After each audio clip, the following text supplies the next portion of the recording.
ma vie. C'est un peu bizarre.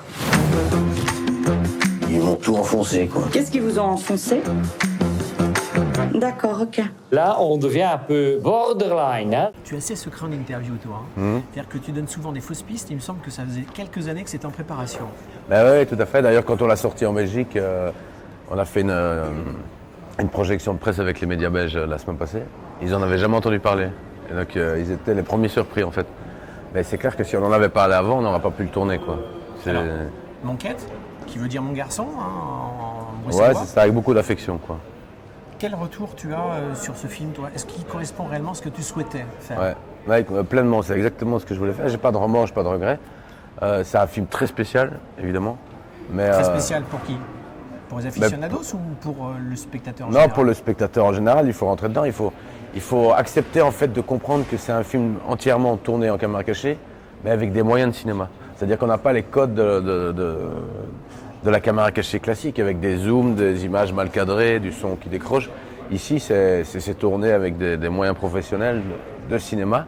Et donc les gens, il ne faut pas qu'ils se posent la question, c'est une caméra cachée, c'est pas une caméra cachée. Je vous le garantis, ce ne sont que des caméras cachées. Et dans les caméras cachées pour la télévision, c'est les gens qui venaient chez moi. Que j'étais péager, ou tatoueur, ou guichet.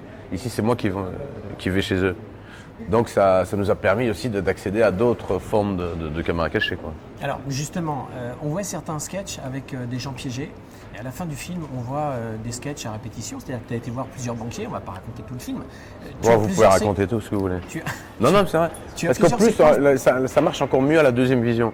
Donc moi, je ne me prive pas de raconter que c'est vrai qu'on va voir un banquier et on lui demande un prêt, on lui demande 220 000 euros.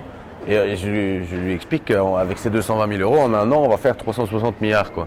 Et donc, il est complètement débile de ne pas les donner, quoi. Et donc, chaque fois, on en piège 12. Donc, on a vu 12 banquiers, on a vu 12 infirmières, on a vu 12 gardiens de prison. Et puis, on en garde un. Parce qu'évidemment, il y a des gens, il y a 3-4 qui refusent, il y en a 3-4 qui sont pas marrants, il y en a 3-4 qui me reconnaissent, et puis... Techniquement, en Belgique, tu es ultra connu, quasiment 90% des gens te connaissent. Comment on arrive à une telle prouesse en finalité? Ça passe par le maquillage, en fait. C'est remarquable. C'est une métamorphose complète. On a même piégé des chirurgiens esthétiques et à cette distance-ci, ils ne voyaient même pas le maquillage. Parce que quand vous faites un maquillage pour la télévision ou le théâtre, vous ne piégez pas vos partenaires de jeu, vous piégez le public qui est à 10 mètres, ou la personne qui est derrière son écran. Ici, il faut déjà que ça fonctionne à 50 cm, quoi.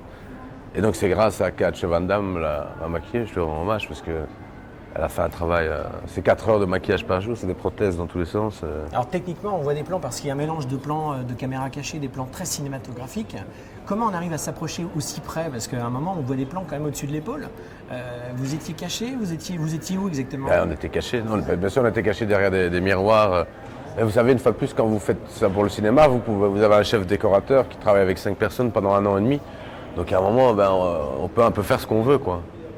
Donc on prend le temps de repérer et puis amener les gens là où il faut les amener. Et donc évidemment, ça donne une autre esthétique que la caméra cachée classique. Ça faisait des années, je crois. C'était ton rêve d'être réalisateur? Ouais. Non, pas d'être réalisateur. Mon rêve, c'était d'écrire un film en caméra cachée pour allier la fiction à la réalité. Et puis à la fin de l'écriture, on s'est dit qu'il va le réaliser. Et puis je me suis dit, je fais ça depuis 20 ans. Et je connaissais personne d'autre qui en faisait, donc... Vous êtes avocate? Je suis avocate, oui. Et si j'ai besoin de votre signature? What's about? Ça parle de quoi? Votre fils. On veut pas qu'il fasse la même chose, hein? Comment la même chose? On va fonctionner en binôme. On va monter une entreprise. Quand tu commences à courir, t'as du mal. Quand tu commences à fumer, ça fait mal. Vous lui apprenez à fumer? C'est un projet que... Ça, on a un projet commun. C'est la première fois que je vois ça de ma vie. C'est un peu bizarre. Ils m'ont tout enfoncé, quoi. Qu'est-ce qui vous a enfoncé? D'accord, ok. Là, on devient un peu borderline. Hein. Il va être fier de son père. C'est un footballeur pour ton anniversaire. Chouette, non? Oui, ça va. Papa qui l'a payé pour venir. 5 000 euros. Happy birthday, dear Sullivan. Steven. Sylvain. Ok. Enfin, mais vous êtes malade. Ne découragez pas, hein, madame. Vous êtes complètement malade, mais je ne sais pas qu'est-ce que vous avez comme grain dans la tête. Vous êtes débile. Tu m'emmerdes! C'est bien. Tu m'emmerdes! C'est moi. Arrête! Tu m'emmerdes! C'est un peu bizarre, c'est un peu bizarre.